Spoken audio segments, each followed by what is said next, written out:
Bonsoir à tout le monde. Par ici, je voudrais commencer la séance de rhétorique que je vais passer avec la sœur Véronique. C'est la séance suivante. On avait déjà fait 3 séances.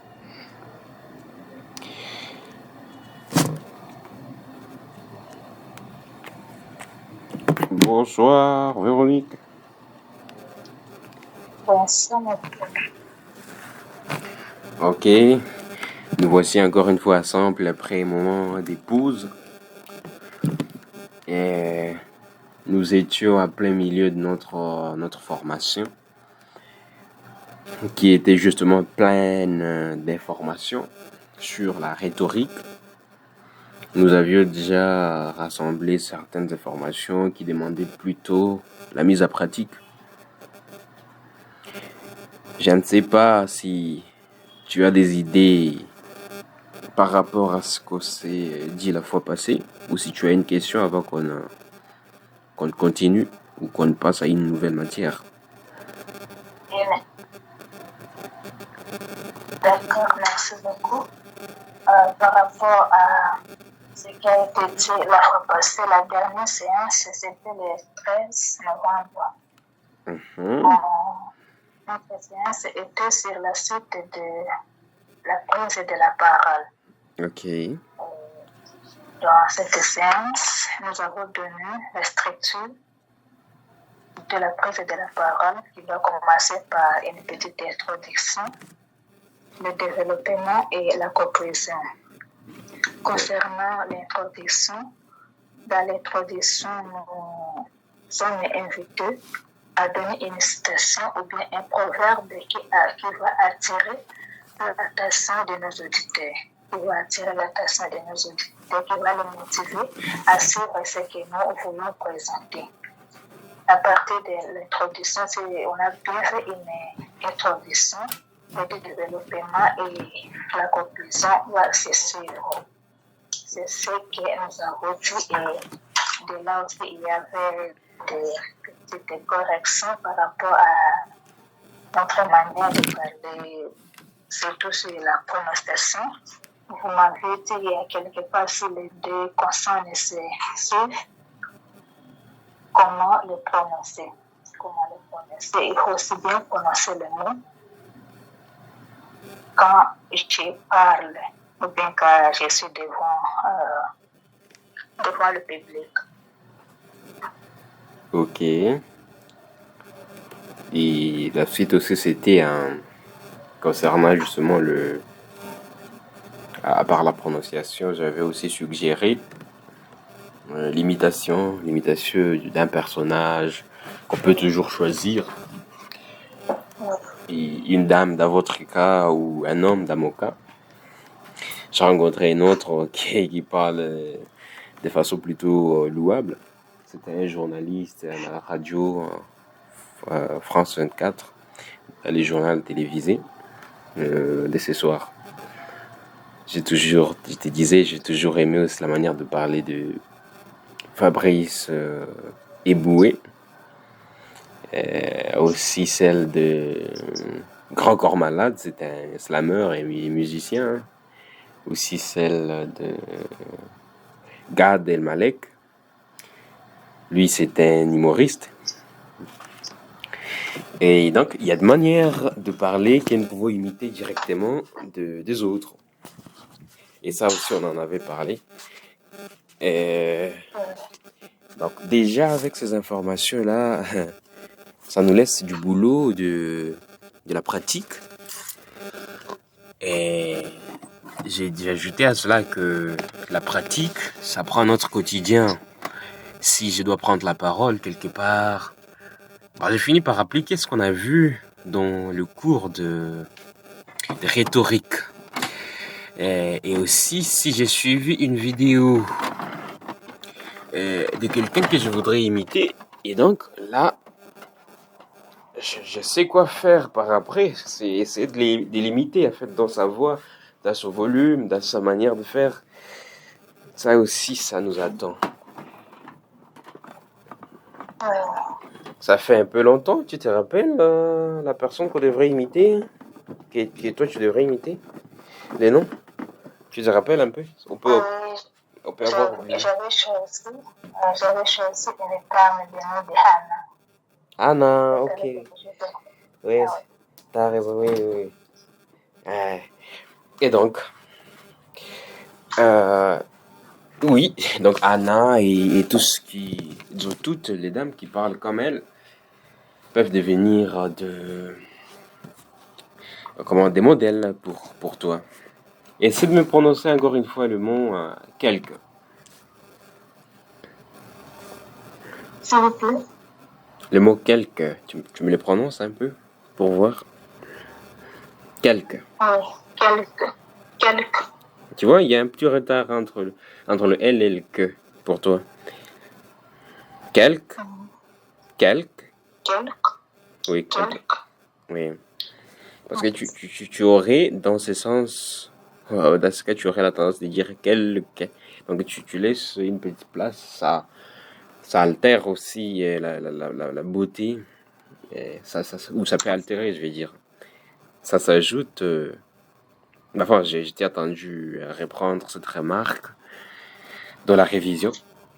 Mais à Giza aussi, tu as prononcé le mot quelque, qui était en même temps l'erreur de ce qu'il fallait aussi relever. Mhm.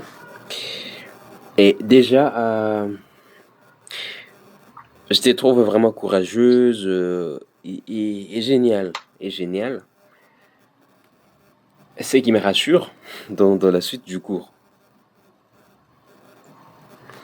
Alors, avant qu'on fasse quoi que ce soit, le texte que tu m'as envoyé, c'est un autre texte à côté ou ça fait partie de ce cours? Le texte que je vous ai envoyé, parce que la fois passée, on s'était dit que je puisse faire un texte que je vais présenter. Oui. Oui, c'est ça que je vous ai envoyé. Mhm. Ah, c'est ça, parce que j'ai vu. Ah oui, c'était sur la famille, hein, c'est ce qu'on avait dit. Non, vous m'avez demandé seulement de choisir le thème. De faire le choix des textes présentés. Et dans ces cas précis, vraiment, je vais te laisser présenter les textes en question. Dans ce sens, nous allons évaluer beaucoup de choses, à la fois la lecture, la prononciation, le contenu, la manière de faire. En fait, c'est là tout ce que nous voulions avoir comme résultat la fois passée. Ça va? Ah oui, ça va. Très bien, je vais te laisser présenter les textes. Merci pour l'accord de la parole. Ok. Rôle ou place de la famille dans la promotion des vocations. Prendre soin de la famille suscite un grand intérêt dans le monde entier. Parler de celle-ci, c'est évoquer en même temps plusieurs dimensions de la vie humaine. La famille est reconnue au sein du peuple de Dieu comme un bien inestimable, le milieu naturel de croissance de la vie, une école d'humanité, d'amour et d'espérance. Elle révèle le mystère et la vocation de l'homme.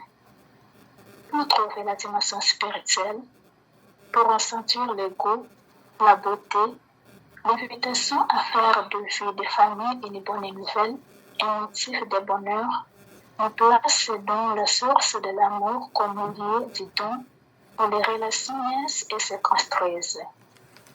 Considérée comme groupe primaire par excellence, lié des rapports personnels spécifiques, la famille est un groupe social irréductible en quelque sorte aux groupes sociaux.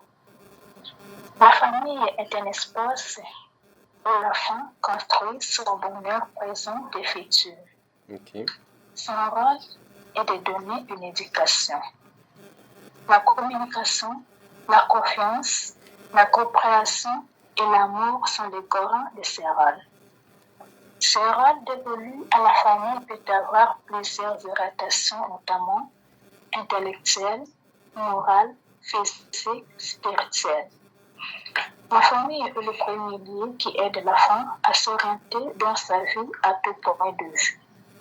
C'est le cas. Elle peut également jouer un rôle prépondérant dans l'orientation des enfants qui cherchent à entrer dans les communautés religieuses. L'évocation, c'est l'affaire de tous. Elles ne sont pas l'affaire que des spécialistes. C'est souvent dans les familles que naissent les vocations. Poser la question de la vocation à un enfant ne veut pas dire que l'on va l'influencer ou le forcer. Mais s'il veut vraiment le bonheur de son enfant, on doit se poser la question de la vocation que Dieu veut pour lui. Refuser que l'on puisse aborder la vocation de son enfant pour les parents, c'est un manque d'amour et de confiance à Dieu qui veut ce qu'il a de mieux pour chacun. Le pape Jean-Paul II, dans sa lettre aux familles, dit que parmi des innombrables routes plus longues que l'homme chemine, la famille est la première et la plus importante. C'est une route commune, particulière, absolument unique, comme tout homme est unique. Une route dont l'être humain ne peut s'écarter. Ainsi donc, prendre soin de la famille est avant tout un acte d'amour, de respect et de dévouement. C'est un engagement au quotidien qui contribue au bonheur et au bien-être de tous les membres de la famille et doit être une obligation pour tous, car les vocations, c'est d'abord l'affaire de tous. Elles ne sont pas seulement l'affaire des spécialistes, c'est dans les familles qu'elles naissent. Pour ceux, l'invitation à faire de vie de celle-ci une bonne nouvelle, un motif de bonheur, nous place dans la source de l'amour comme lieu du don où les relations naissent et se construisent.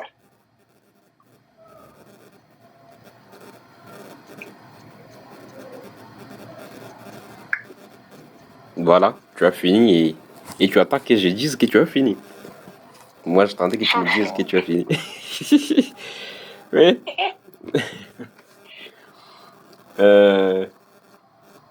Tu penses que je vais te dire quoi? Vous allez me porter la correction là où je n'ai pas bien parlé, bien prononcé, bien pour la pharmacie, comment est-ce que j'ai structuré mon travail, est-ce que j'ai suivi les étapes? Je ne sais pas. Quels étaient tes pourcentages à l'école? J'ai commencé par primaire. Moyennement. S'il vous plaît? Je ne veux pas porter un jugement, mais quels étaient tes pourcentages à moyenne à l'école primaire?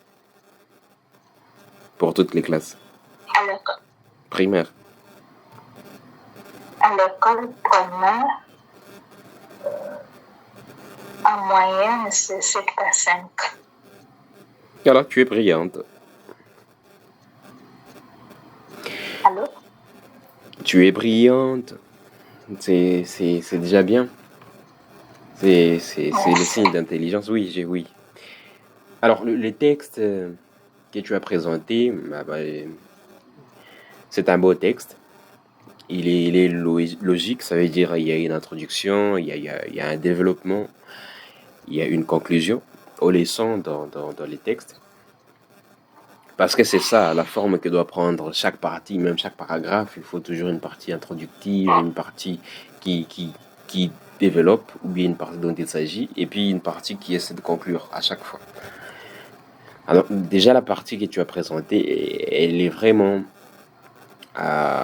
cohérente. Je vais essayer de montrer la cohérence par le paragraphe et les mots qui introduisent les paragraphes. Le premier mot, c'est par celle-ci. Donc, juste après le titre, ça fait référence à la famille. Et l'autre mot qui introduit l'autre paragraphe, c'est considéré comme groupe primaire par excellence. Et puis, ça continue. L'autre, ce sont des mots qui introduisent le paragraphe. Donc l'autre, c'est finalement ainsi donc, ça marque la conclusion.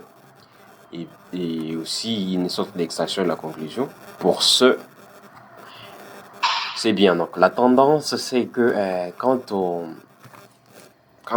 introduit ces paragraphes par des mots introductifs, ou quand il y a vraiment des mots de corrélation, quand il y a des mots comme ceux que je viens de citer, de locution, des mots de connexion, ça signifie la cohérence dans la plupart des cas. Il y en a dans votre texte. Aussi, le texte il est plutôt bien. J'ai pas remarqué d'erreur orthographique, à part la cohérence de cette phrase ici. Tu as voulu qu'on commence par les côtés négatifs, je vais finir par les côtés positifs après. La famille, attendez, j'y arrive presque, voilà.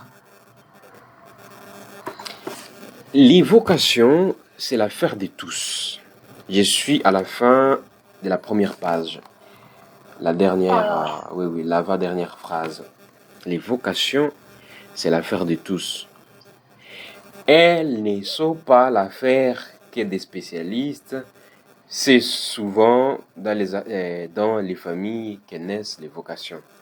Bon, une tournure discutable. Elles ne sont pas l'affaire que des spécialistes. Elles ne sont pas l'affaire que des spécialistes. Je pourrais préférer elles ne sont pas elles ne sont pas que l'affaire des spécialistes. Donc les que via va à faire. Je pourrais préférer c'est peu plus souple. C'est moins discutable. Donc c'est là qui serait un peu. Elles ne sont pas que l'affaire des spécialistes. Et imaginez si tu déplaçais les queues, si tu continues dans cette tendance, tu risques de dire elles ne sont pas l'affaire des spécialistes et que. Non, enfin, je suis en train de déblaguer. Ou bien elles ne sont pas l'affaire des que spécialistes.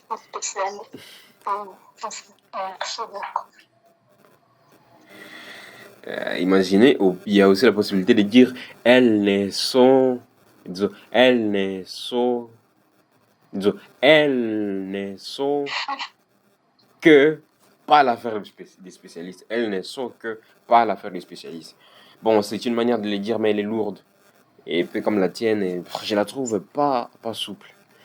Donc c'est celle-là que j'allais signaler un peu comme l'erreur. C'est une erreur de grandeur. Ça veut dire, il y a des textes, quand tu les corriges, tu dis, bon, il n'y a pas à corriger, mais il y a des erreurs de grandeur. Des grandeurs pour dire que, bon, je préfère ceci que cela.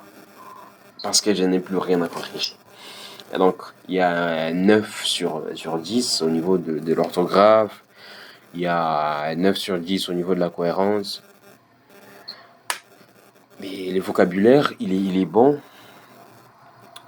Il y a les mots évoqués, c'était bon mot. Il y a les mots dimension. Il y a les mots reconnus. Il y a les mots inestimables. Il y a les mots dimension, j'ai déjà cité. Il y a les mots invitation, c'est aussi un bon mot. Le relationnel, c'est une bonne construction. Et c'est construire des relations, c'est vraiment très bien. Il y a excellence, spécifique, voilà, irréductible. Il y a des mots, je vais te dire quand je vais arriver, c'est garant, voilà, garant de ses rôles. C'est bien. Il y a le mot comme donc par exemple cette manière de citer et ce rôle dévolu, voilà, les mots dévolu, c'est les mots le plus sonore, je vais dire, qui ressortent un peu de l'ordinaire. Il y a aussi la manière de citer. Ces rôles dévolus à la famille peut avoir plusieurs orientations, notamment intellectuelles, morales, physiques, spirituelles. Tu as omis la conjonction des coordinations, donc intellectuelle, morale, physique et spirituelle. Ça ne signifie pas que c'est une faute, mais c'est une manière d'écrire. Ça s'appelle la sandette. Une manière de... C'est une figure de style, ou une figure de rhétorique. Oui. D'ailleurs, c'est ça aussi, je t'avais dit, qu'à un certain moment, nous verrons les figures de rhétorique qu'on utilise pour rendre beau ce discours, qu'on utilise pour rendre meilleur sa rédaction, en fait, ou ce discours.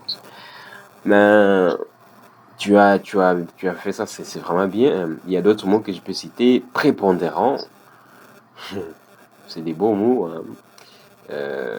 Les familles qui naissent les vocations, naître, oui, c'est vraiment beau ça. Il y a un autre mot, c'est aborder. Voilà, aborder, c'est un mot académique, didactique, universitaire. C'est pas un mot de la rue. Innombrable, par exemple. La plupart des fois, quand on utilise des noms comme ça, c'est déjà beau. Au lieu de dire on ne peut pas compter les routes, tu dis non, il y a des innombrables routes, c'est déjà bien. Une façon de dire aussi que dans ta composition, dans ta manière de parler, c'est mieux d'utiliser un mot qui rassemble beaucoup de mots. Au lieu de dire par exemple, on ne peut pas estimer ce que ceci est, tu veux dire non, ceci est inestimable. C'est déjà une bonne manière de faire et les dates au texte, c'est donc encouragé. Il y a aussi dévouement. Tu vas prononcer ça comme ça, dévouement.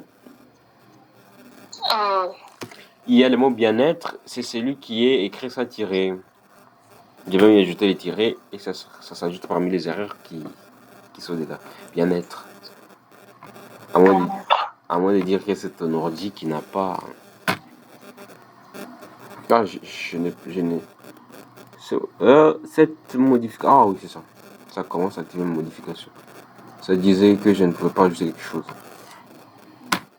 Oh, ça ne s'ajoute pas. Donc tu vas ajouter chez toi là-bas.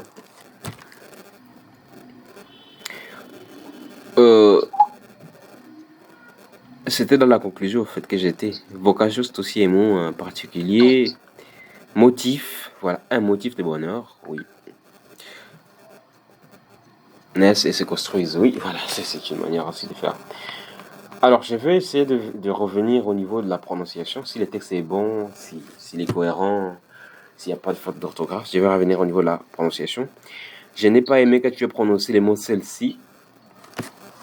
Je n'ai pas aimé que tu as cité, j'ai dit que tu as cité ici, tu as utilisé la sandette, mais la manière de lire la phrase, j'ai pas aimé. Ce rôle, tu peux aller un peu au niveau, presque vers la fin donc, le troisième paragraphe de la première page, venant de la fin, oui. Ce rôle dévolu, essaie de lire la phrase. Son rôle.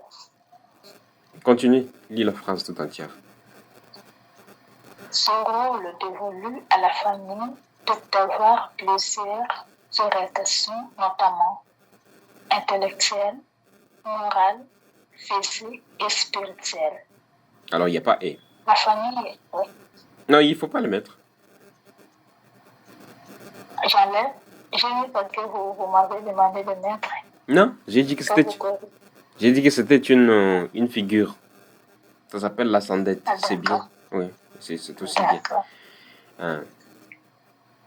D'ailleurs, il y a ceux qui disent intellectuel, moral, physique et spirituel, et ils mettent virgule, ils mettent 3 points. Imaginez, ça va se lire différemment de ce qui est là. Donc, intellectuel, moral, physique, spirituel. Bien spirituel. Alors, j'ai pas aimé. Mais là, quand tu viens de relire, tu as finalement bien lu. C'est que les 2 points, les 2 points doivent marquer une sorte de soif, qu'on attende que quelque chose soit donné après. Donc, ce rôle dévolu à la famille peut avoir plusieurs orientations, notamment. Voilà, cette pause-là, elle est importante. Notamment, intellectuelle, morale, physique, spirituelle. Tu vois?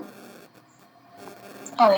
Parce qu'au début, tu as lu, ce rôle dévolu à la famille peut avoir plusieurs orientations, notamment intellectuelles, morales, et j'ai dit, ah, il abîme, oui.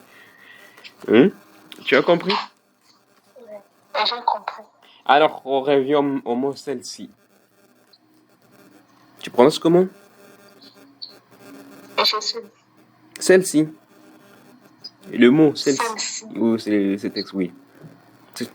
Tu prononces encore celle-ci? Celle-ci. Et tu disais seul-ci. Malheureusement, tu prononçais mal le muet. Le muet, il se prononce pas. Il faut les sauter. Je t'avais dit que c'est une manière de faire. Ou si tu le prononces, tu dois être conséquente. C'est comme dire famille. Et donc là, c'est celle-ci. Celle-ci. Celle-ci. Celle-ci. Celle-ci. Celle-ci. Eh bien oui, alors c'est mieux, tu vois, pour un court mot comme ça, tu dis celle-ci tout simplement. Celle-ci. Celle-ci. Celle-ci. Oui. Et c'est aussi la même remarque pour tous les restes des mots. Les mots qui ont des muets, les muets qui sont au milieu, il faut les sauter. Si c'est à l'oral.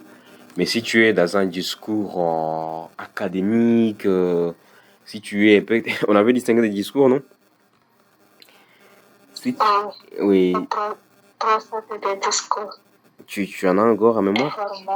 Informel. Informel. Formel, académique. Voilà, quand tu es dans le discours formel, quand tu es dans le discours académique, c'est mieux de mettre le muet et de dire, par exemple, comme j'ai dit, ce rôle dévolu à la famille peut avoir plusieurs orientations, notamment intellectuelles, morales, physiques, spirituelles. Donc en fait, si je prononce les muets, comme les muets ne se prononcent pas, on l'appelle déjà sourd si on le prononce. C'est plus beau comme ça parce que ça permet d'insister, mais aussi d'avoir un peu plus d'autorité, mais aussi avoir un peu plus de beauté dans le formel ou bien dans l'académique. Mais tout ça aussi, il faut voir. Il faut voir si on est auprès de qui ou bien devant qui. Moi, j'ai passé mes années à l'université, parfois en ayant une expression qui pourrait vraiment déborder de celle à laquelle on s'attend. Et donc, j'ai essayé de verser un peu d'eau dans mon vin. Donc, dans mon vin, j'ai essayé d'atténuer, tu vois. Question de ne pas énerver les professeurs, ou bien de ne pas être trop différent de lui. C'est aussi ce que j'ai fait aussi quand je suis dans certaines circonstances. Je me dis, bon, ici, il faut parler simple. Ici, il faut faire simple. Il faut parler formel. Je veux finir par là pour ces différentes corrections. Et je vais te demander de reprendre. Ou je vais reprendre. Et toi, tu vas voir, la fois prochaine, tu feras la même chose. Et je pourrai relever les figures de rhétorique qui sont dedans. Et ce sera la leçon sur les figures de rhétorique. Et en même temps, nous serons en train de continuer et d'évoluer. Alors, moi, je vais lire ce que je vois, tout simplement. Introduction. Importance de la famille dans la promotion des vocations. Prendre soin de la famille suscite un grand intérêt dans le monde entier. Parler de celle-ci, c'est évoquer en même temps plusieurs dimensions de la vie humaine. La famille est reconnue au sein du peuple des dieux comme un bien inestimable, les milieux naturels de croissance de la vie, une école d'humanité, d'amour et d'espérance. Elle révèle le mystère et la vocation de l'homme. Pour trouver la dimension spirituelle, pour en sentir le goût, la beauté, l'invitation à faire de vie, de famille, une bonne nouvelle, un motif de bonheur, nous place dans la source de l'amour comme lieu d'une don où les relations naissent et se construisent. Considéré comme un groupe primaire par excellence, lieu de rapport personnel spécifique, la famille est un groupe social irréductible en quelque sorte aux groupes sociaux. La famille est un espace où l'enfant construit son bonheur présent et futur. Son rôle est de donner une éducation. La communication, la confiance, la compréhension et l'amour sont les garants de ce rôle. Ce rôle dévolu à la famille peut avoir plusieurs orientations, notamment intellectuelles, morales, physiques, spirituelles. La famille est le premier lieu qui aide l'enfant à s'orienter dans sa vie à tout point de vue. Si tel est le cas, elle peut également jouer un rôle prépondérant dans l'orientation des enfants qui cherchent à entrer dans les communautés religieuses. Alors, les vocations, c'est l'affaire de tous. Et elles ne sont pas que l'affaire des spécialistes, c'est souvent dans les familles qu'elles naissent les vocations. Poser la question de la vocation à un enfant ne veut pas dire que l'on va l'influencer ou le forcer. Mais si l'on veut vraiment le bonheur de son enfant, on doit se poser la question de la vocation que Dieu veut pour lui. Refuser que l'on puisse aborder, voilà, c'était ce qui était écrit. Refuser que l'on puisse aborder. Oui, c'est ça.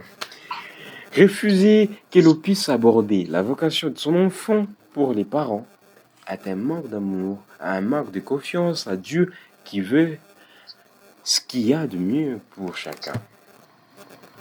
Le pape Jean-Paul II, dans sa lettre aux familles, dit que parmi des innombrables routes plus longues, ça c'est avec S, hein, plus longues que l'homme chemine, la famille est la première et la plus importante. C'est une route commune, particulière, absolument unique, que tout homme est unique, une route dont l'être humain ne peut s'écarter.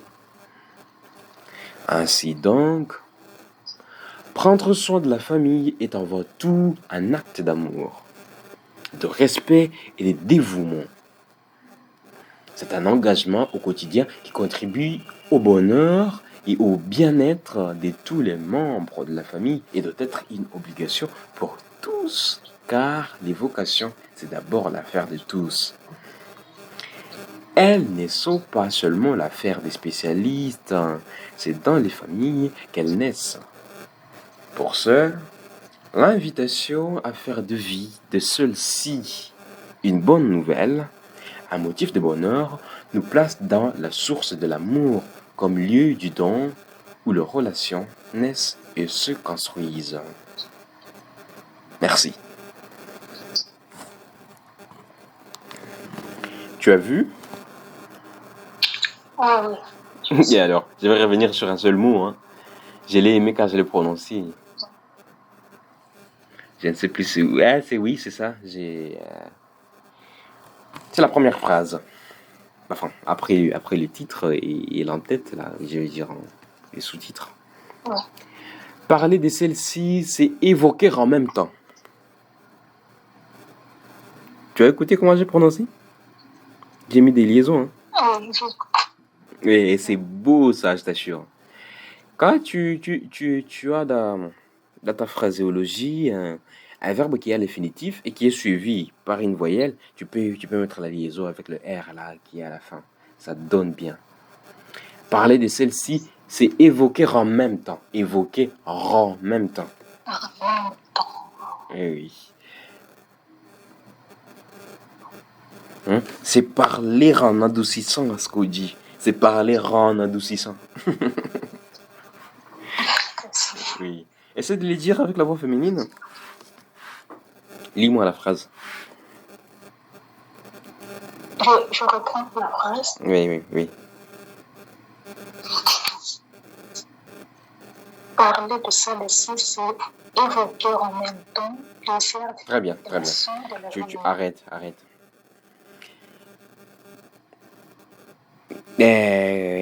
C'est bien.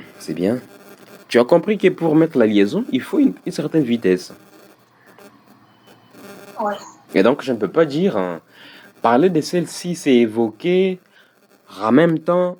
Non, je peux pas mettre une pause entre la liaison et tous les restes. Donc, je ne peux pas dire, nous sommes affamés. Non. Mettre la liaison, c'est tout simplement coller et utiliser une certaine vitesse à l'oral. Nous sommes affamés. C'est parler en même temps, c'est évoquer en même temps, tu vois. C'est évoquer en même temps.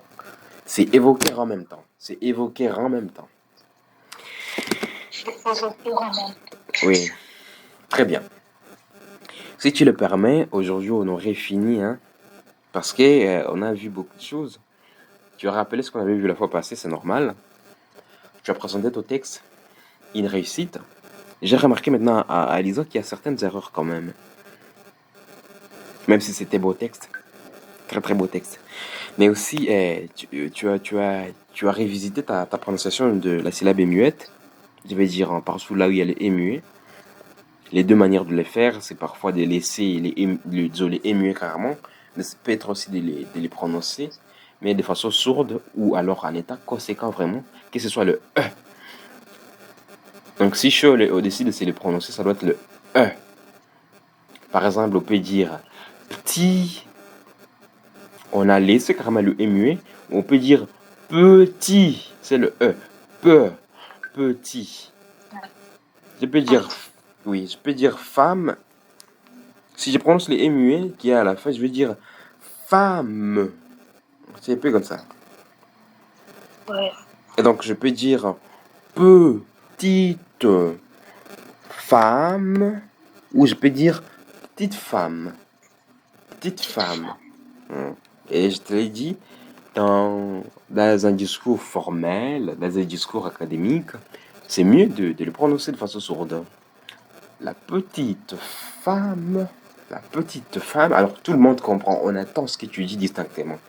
Parce que ce qui est informel, c'est aussi familier, c'est aussi de la rue, c'est aussi, bon, au cours des les temps.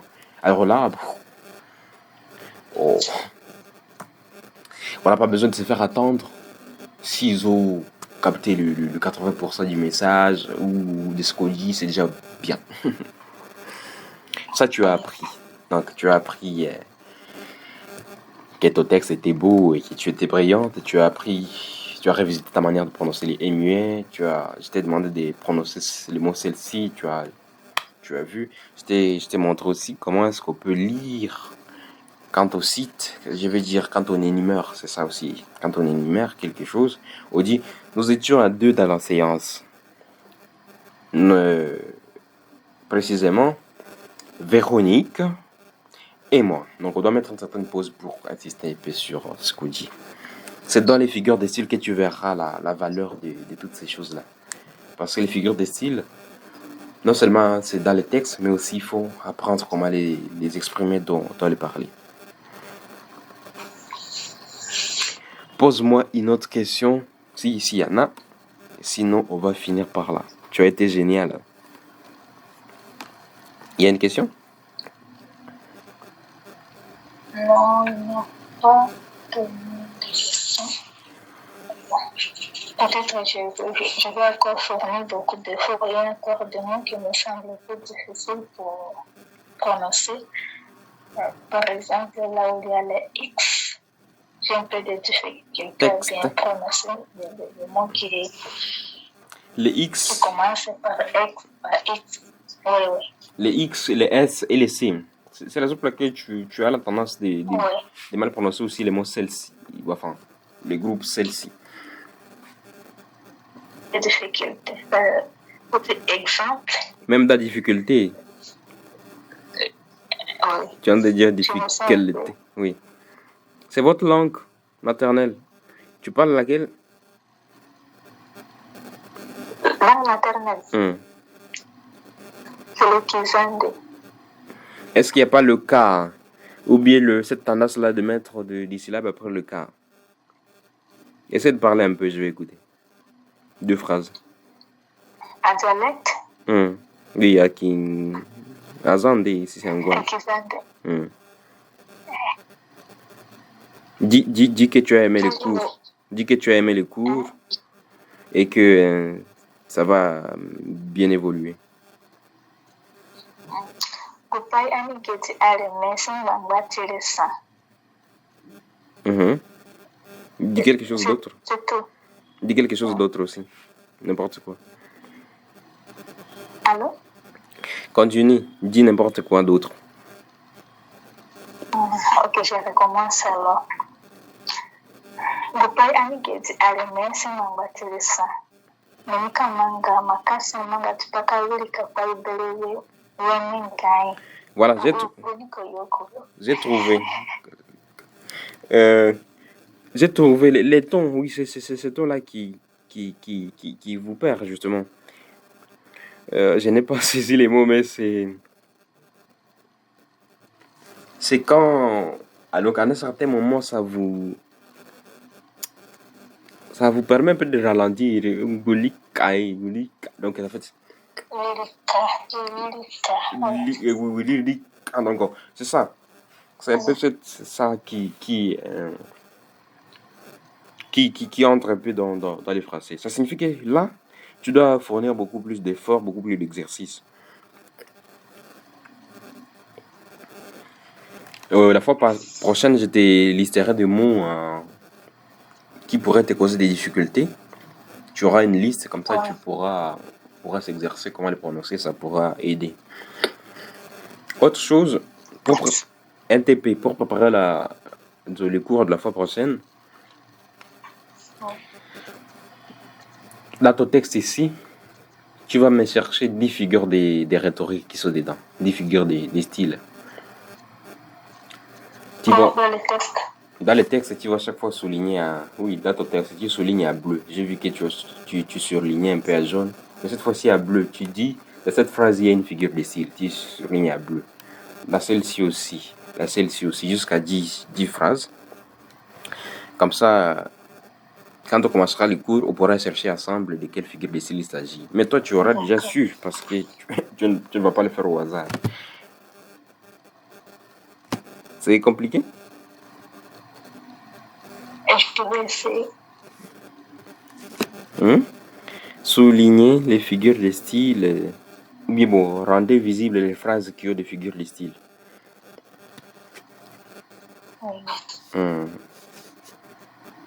Dans votre texte d'aujourd'hui.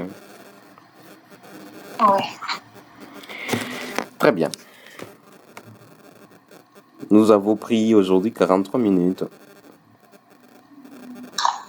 J'ai toujours voulu que ça soit 30.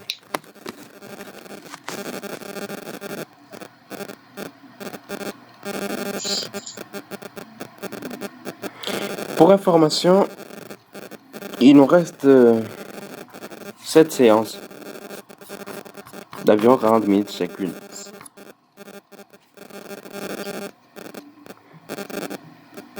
Très bien. Bonne suite, bonne nuit, bon repos. Merci beaucoup à vous, vraiment. Ok, merci.